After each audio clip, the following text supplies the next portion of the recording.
Have you ever been to an event where you felt like you didn't belong? Where every detail seemed designed to remind you of your place in the social hierarchy? Well, let me tell you about the most humiliating yet life-changing evening of my entire life.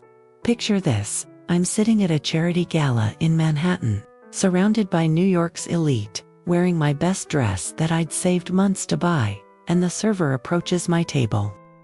While everyone around me receives gleaming silver cutlery wrapped in pristine white napkins, I'm handed a plastic fork and knife. Yes, you heard that right. Plastic cutlery. At a $500 Purple 8 charity event. I felt my cheeks burn with embarrassment as whispers started around neighboring tables. But what happened next will shock you to your core. Stay with me because this story takes a turn that nobody, including myself, saw coming. And trust me, by the end of this video, you'll understand why this moment became the most important night of my life. Welcome to Plot Twist Life, where real stories take unexpected turns that will leave you speechless. I'm here to share the moments that change everything. The stories that prove life has a way of surprising us when we least expect it. If you love stories that will keep you on the edge of your seat, make sure to subscribe and hit that notification bell, because you're about to hear something incredible. Let me take you back to 3 months ago. I had just received an invitation to the annual Children's Hope Foundation Gala, one of the most prestigious charity events in New York City. Now, you have to understand, I'm not part of this world. I'm a single mother who works 2 jobs just to make ends meet. I clean office buildings at night and work as a receptionist during the day.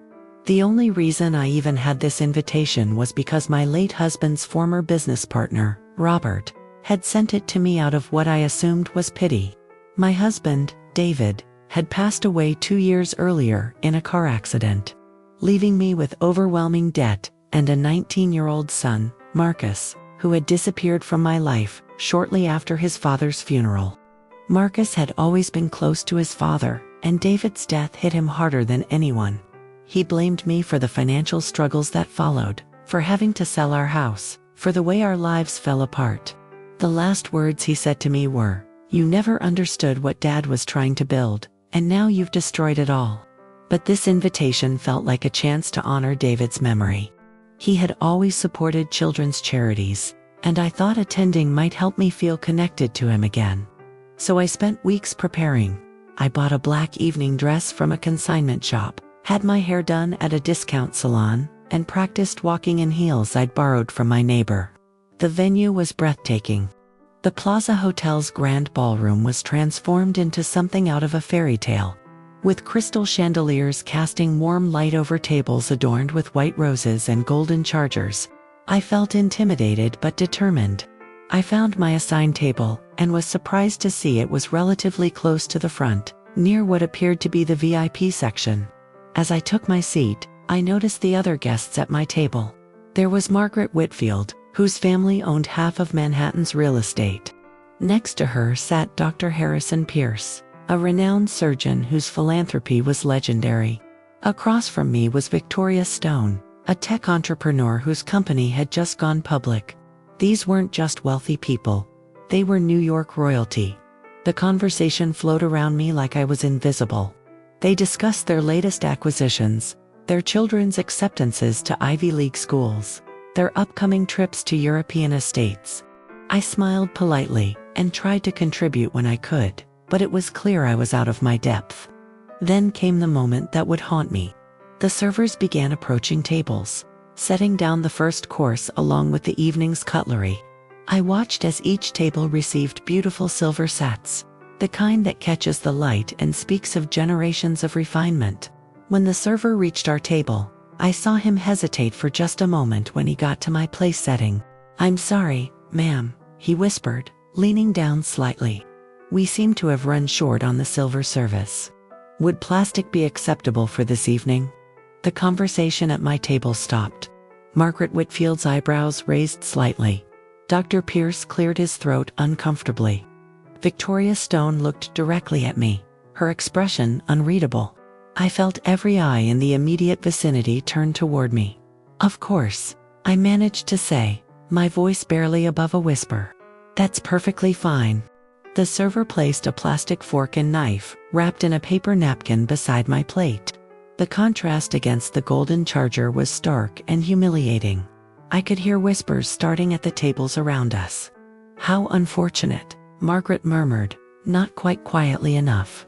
"Perhaps there was some confusion with the seating arrangements," Dr. Pierce suggested diplomatically. But Victoria Stone was more direct. "I think there might be some people here who don't quite belong at this level of event," she said, her voice carrying just far enough to be heard at neighboring tables. I wanted to disappear. I wanted to stand up and walk out. But David's voice echoed in my memory. "Never let them see you break, Sarah. Hold your head high." So I stayed, eating my salad with a plastic fork, while trying to maintain whatever dignity I had left. As the evening progressed, the speakers took the stage. The foundation's president spoke about their mission, about the children they served, about the generous donors who made their work possible. Then she announced something that made my heart stop. "Tonight, we have a very special treat. Our main course has been prepared by one of the most innovative young chefs in the country. At only 21 years old, he's already earned recognition from the James Beard Foundation and has been featured in Food and Wine magazine. Please join me in welcoming Chef Marcus Williams." Marcus, my Marcus. I watched in stunned silence as my son walked onto the stage, wearing a pristine white chef's coat, his hair now cut professionally. His posture confident in a way I hadn't seen since before his father died. The room erupted in applause. I heard Margaret Whitfield gasp beside me. "Marcus Williams. I've been trying to get reservations at his restaurant for months." Victoria Stone leaned forward, suddenly interested in our table. "Wait, you mean the Marcus Williams? The one who just opened Harvest in Soho? My God, he's brilliant." Dr. Pierce nodded enthusiastically. "I heard his tasting menu has a 6-month waiting list. How on earth did they get him for tonight?" I sat there, plastic fork still in my hand, watching my son speak eloquently about his passion for cooking, about using food to bring people together, about the importance of supporting children who, like him, had faced difficult circumstances. "This meal tonight," Marcus said into the microphone, "is dedicated to the single parents who sacrifice everything for their children's dreams. Sometimes we don't appreciate what we have until we're forced to build something new from nothing." As he spoke, servers began emerging from the kitchen carrying plates of what looked like the most beautiful food I'd ever seen. The aroma filled the room, and I could hear murmurs of anticipation from every table. Then something extraordinary happened. Marcus stepped down from the stage and began walking through the dining room, personally greeting tables and explaining the dishes. He was moving in our direction. My heart pounded as he approached our table. Margaret, Victoria, and Dr. Pierce straightened in their chairs, clearly excited to meet the famous young chef. "Good evening, everyone," Marcus said, his voice warm and professional. "I hope you're enjoying the evening." The table erupted in compliments about his reputation, questions about his restaurant, requests for reservations. Marcus handled it all gracefully, but I could see him scanning the table, his eyes stopping when they reached me. For a moment, neither of us spoke. The plastic cutlery sat between us like a symbol of everything that had gone wrong in our relationship. "Mom," he said quietly, his professional demeanor faltering slightly. The entire table fell silent. Margaret's mouth opened slightly. Victoria looked between Marcus and me as if trying to solve a puzzle. Dr. Pierce blinked in confusion. "You know each other?" Victoria asked. Marcus looked at me, and I saw something in his eyes I hadn't seen in 2 years: regret. "This is my mother," he said simply. The reaction was immediate. Margaret's hand flew to her chest. Victoria's eyes widened.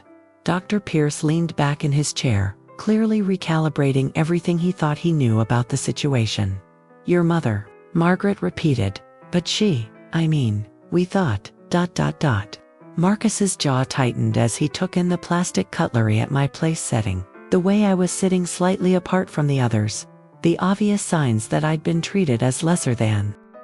"Excuse me," he said to the table, his voice suddenly cold. He turned and walked quickly toward the kitchen. Within minutes, he returned. followed by the restaurant's general manager and 2 servers, carrying a complete silver place setting. "There seems to have been a mistake," the manager said, his voice tight with barely controlled anger. "Please accept our sincerest apologies." As they replaced my plastic utensils with gleaming silver, Marcus knelt beside my chair. "Mom, I'm so sorry," he whispered. "I didn't know you were here. I didn't know about any of this." Tears threatened to spill from my eyes, but I held them back. "You look wonderful, sweetheart. You've become everything your father knew you could be." Marcus's own eyes filled with tears. "I've been such an idiot. I was so angry about losing Dad, about losing our house, that I blamed you for everything. But you were grieving too, and you were trying to hold everything together alone." The conversation at our table had resumed, but I could feel the others stealing glances at us. The dynamic had shifted completely. I was no longer the outsider who didn't belong. I was the mother of the evening's star. "I tried to find you," I told him quietly. "I wanted to tell you how proud I was when I read about your success in the newspaper." "I know," he said. "Robert told me he's the one who made sure you got the invitation tonight. He said it was time I stopped being a stubborn kid and recognized what an amazing woman my mother is." As Marcus returned to his duties, presenting the main course to the room, I felt a warmth I hadn't experienced in years. The food was extraordinary, every bite a testament to my son's incredible talent. But more than that, I felt a sense of belonging I'd never expected. Margaret leaned over to me. "You must be incredibly proud. I had no idea Marcus was your son." Victoria, who had been so cutting earlier, was now effusive. "You've raised an extraordinary young man. His restaurant is absolutely revolutionary." Dr. Pierce nodded. The way he spoke about single parents, about sacrifice, you could hear the love and respect in his voice. As the evening wound down, Marcus appeared at my table one final time. "Mom, would you like to see the kitchen? I'd love to introduce you to my team." As we walked together toward the kitchen, I realized that the plastic cutlery hadn't been a symbol of my unworthiness at all.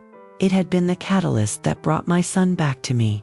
Sometimes life has to humble us completely before it can show us what truly matters.